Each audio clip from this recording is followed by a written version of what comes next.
안녕하세요, 가온파입니다. 지난 2월 16, 17, 18일 경기도 양평에서 아름채 한칸한옥의 현장 설명회가 있었습니다.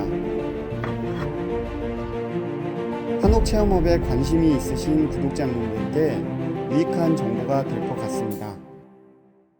가온파에게 구독, 좋아요는 큰 힘이 됩니다. 안녕하세요, 가온파입니다. 지난해 말 한참 여기 뒤에 저 보이시는 한칸한옥 건축 시공 과정을 여러분들께 영상으로 촬영해서 1월에 보내드렸는데 혹시 못 보셨나요? 못 보신 분들은 여기 보시고요. 영상 보신 분들이 어떻게 완공이 됐는지 또 많이들 궁금해 하시더라고요. 다시 완공된 모습 공유해 드리려고 달려와 봤고요. 그리고 오늘은 현장 설명회도 진행이 된다고 해요.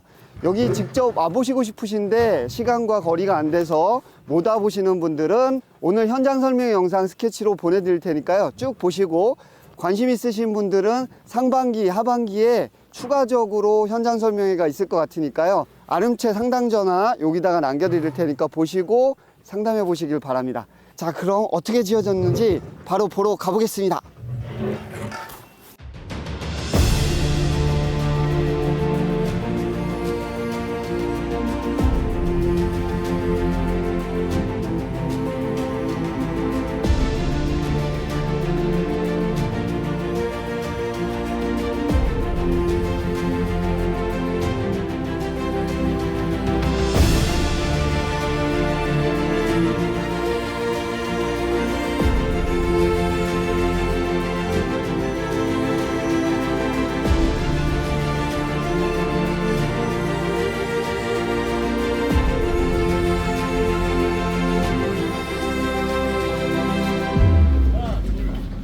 안녕하세요, 대표님. 네, 반갑습니다. 2월에 생각보다 좀 빨리 하신 것 같은데 네네. 이번 기회에 못 오시는 분들은 혹시 언제쯤 또 계획 중이신가요? 3월 초에 또 계획 중입니다. 3월 초에도 하고 네네.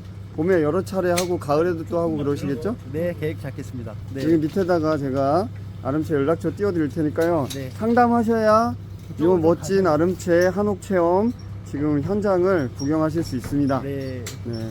오늘 여러분들 오신다면서요? 총 지금 1월까지 오실 분 예약하신 분이 한 60분 정도. 현장 설명회 할 때 보면 네. 가장 궁금해 하시는 거 한 가지 꼽자면 뭘까요? 건축비죠. 건축비. 네. 올해 제가 네. 잠깐 얘기를 들어보니까 네. 건축비가 살짝 올랐다고 들었어요. 네, 네. 근데 또 막상 그 이유를 들어보니까 충분히 또 납득이 네, 되던데요. 지금 보니까 여기 처마가 네. 예전이랑 다르게 지금 조금 더 길어졌다면서요? 예, 예전에 한칸한옥보다 처마가 30cm가 길어지고 많이 길어졌네. 이게 층고가 20cm가 높아졌습니다. 아, 그 실내 도어들이 네. 그 한식 도어로 전부 다 바꿨습니다. 그렇군요. 그래서 올해는 정책이 얼마? 올해는 평당 기초별도에 650만 원에 저희가 하고 있습니다. 네. 그럼 오시는 예비 건축주님들께 잘 설명 부탁드리겠습니다. 네, 감사합니다. 네.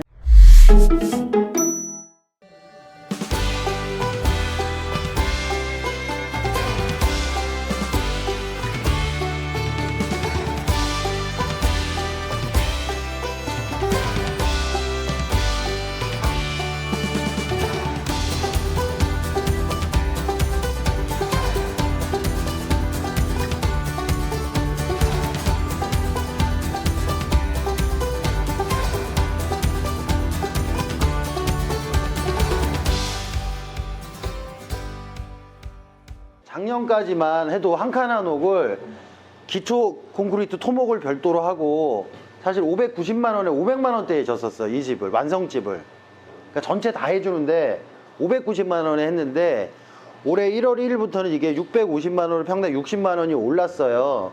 올랐는데 저희가 이게 오른 게 거의 한 3년 만에 오른 거거든요. 이게 아마 저희 유튜브 옛날부터 보신 분들은 아실 거예요. 이게 작년, 재작년 건축비 대란 났을 때도 저희가 안 올리고 계속 버티다가 작년에는 계속 고지를 했어요. 그 내년 1월부터 올립니다라고 미리 고지를 했는데 그냥 가격을 올린 게 아니라 한옥 체험업을 하려 그러면 한옥 특례법에 관한 규정이 있어요. 집은 어떻게 지어라라는 최소한의 규정이 있는데 그 규정이 처마는 90cm 이상을 내보내라.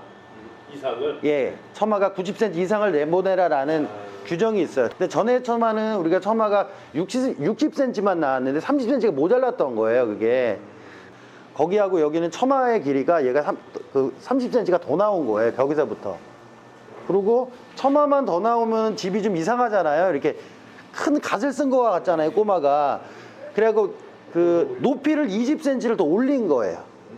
예, 그러니까 높이를 20cm를 올리고 처마를 30cm를 더 빼서 가격을 올려놓은 거예요. 그러니까 실제로는 그거를 계산해 보니까 그게 평당 한 40만 원 꼴이 먹히더라고요, 원가 베이스에서. 왜 그러냐면 기와도 더 커져야 되고 목재도 더 들어가야 되고 벽체도 더 들어가야 되고 미장을 하려 그래도 20cm 차이면은 밑에 까는 그 발판 자체가 틀려요. 그러니까 왜 작년하고 올해하고는 왜 가격 차이가 있습니까? 이게 말씀을 하시는데 그게 이제 요런 차이, 한옥 체험업 요 컨셉에 맞춰서 저희가 집을 확 개조를 한 거예요. 그래서 한칸 한옥이 전에 거하고는 많이 틀려요. 이게 좀 웅장해진 맛이 있는 거예요, 전에 거하고는. 신이 보면 요 창문의 상단이 요 나무의 상단이었어요. 하단이었어요. 요게 일로 내려왔었어요. 근데 요만큼의 차이가 있잖아요, 지금. 20cm가 높아진 거예요. 나중에 데코레이션을 옛날 찻상 같은 거 하나 갖다 놓고 방석 갖다 놓고 여기가 주택이 아니라 체험업이라고 말씀드렸잖아요. 뭔가를 컨셉을 자꾸 이렇게 주는 거예요. 그리고 실제 저기 앞에 보면 누마루 만들고 있죠. 밖에 누마루 있잖아요. 누마루를 뚜껑을 딱 열면 안에가 목욕탕입니다. 요렇게 해서 이거를 드러내면 요 밑에가 야외 목욕탕이에요. 누마루 안쪽에다가 유리를 다 달을 거예요, 이게. 나중에는. 그럼 유리를 달아서 야외 목욕탕 시설을 해가지고 누마루 밑이 아까워서 그래서 여기에 이 단지의 컨셉은 이게 한방탕으로 쓸 거예요. 한방탕. 그럼 아까 말씀하신 그 15평에 이 누마루 면적까지 다 포함된 거예요. 예. 그럼 건축비에는 그 유리를 만약에 한다는 건 별도로 들어갑니다. 그러면 준공을 받거나 이런 데는 뭐 시험 성적서나 자재 다 보유하고 있어요. 다 예, 예. 한옥 체험업은 그 펜션은 숙박업이라 그랬잖아요. 그리고 우리가 숙박을 할 수 있는 세 가지 컨셉이 있어요. 하나는 민박, 하나는 펜션. 잘 몰랐던 한옥 체험업, 이건 다 숙박이 가능해요. 민박은 농어촌 정비법에 의해서 하는 거고 주인이 6개월 이상 거주해야 돼요. 그리고 이후에 해야 되고. 그리고 얘는 주택이에요. 펜션은 주택이 아니에요. 상업 건물이기 때문에 주택수에 포함이 되지 않아. 얘는. 근데 얘는 공중위생법에 의해서 까다로워요. 그 숙박업은 보존관리나 생산관리에서는 허가가 안 돼요. 한마디로 좋은 땅, 비싼 땅이나 할 수밖에 없는 거예요. 펜션 같은 경우에는.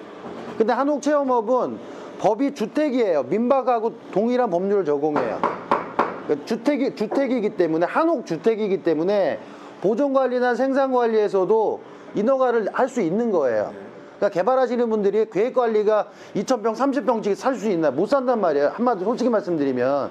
대부분 보존관리는 아니면 생산관리, 자연녹지, 싼 땅 가지고 개발을 해서 분양을 해야 되는데 뭐 여러 가지 어려움이 있다가 보존관리, 생산관리에서도 펜션 같은 걸 할 수 있다고 하니까 관심을 많이 가져주시는 거예요. 이 한옥 체험업에 관해서. 민박에 해당하는 좋은 장점하고 펜션에 해당하는 좋은 장점을 다 갖고 있는 게 한옥 체험업인 거예요. 이 부분이. 1가구 2주택에는 들어가지 주택이 들어가지 않아요.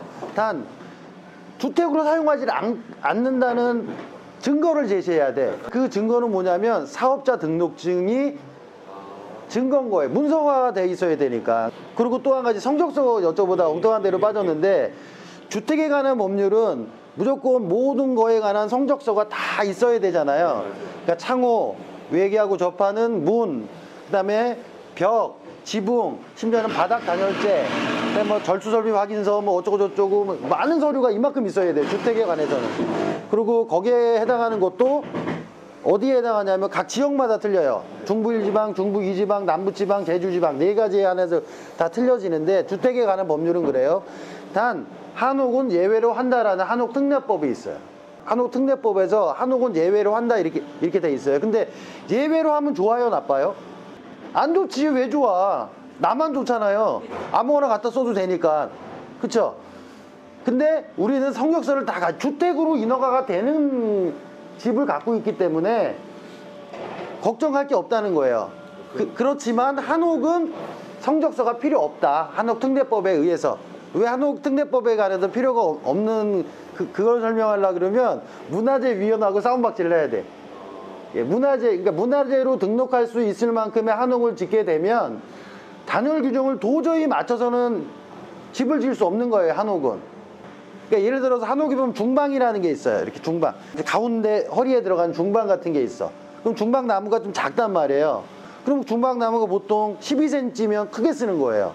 그럼 12cm 안에 단열재도 들어가야 되고 마감도 넣어야 되잖아요, 이렇게. 중부 이지방도 벽에 단열재만 170mm 쓰세요, 이렇게 돼 있단 말이에요. 근데 나무 두께가 120mm인데 어떻게 170mm 단열재를 쓸 수가 없잖아요. 그래서 아예 안 되는구나, 예외. 현대건축법을 적용을 시키면 한옥은 아무도 짓지 마세요, 이렇게 돼버리니까 한옥은 어떻게 돼요? 소멸해버리는 거잖아요. 소멸시킬 수는 없기 때문에 예외로 시켜놓은 건데, 유일하게 아름채 한옥은 주택으로도 인허가가 되고 한옥 체험업으로도 되고, 관광가에 체험업 등록을 하려고 그러면 심사를 봅니다. 그래서 관광가 직원이 와서 심사를 해요. 심사하는 그 페이퍼가 따로 있어요. 그 페이퍼가. 그러면 이거를 갖췄는지, 이거를 갖췄는지, 이걸 갖췄는지 해서 60점이가 70점 이상이 돼야 그걸 줘요. 짓고 나서 뭔가를 또 갖춰야 돼. 숙박 체험도 그 중에 하나고, 윷놀이도 한옥 체험이야. 윷놀이 판을 갖다 놓으면 10점.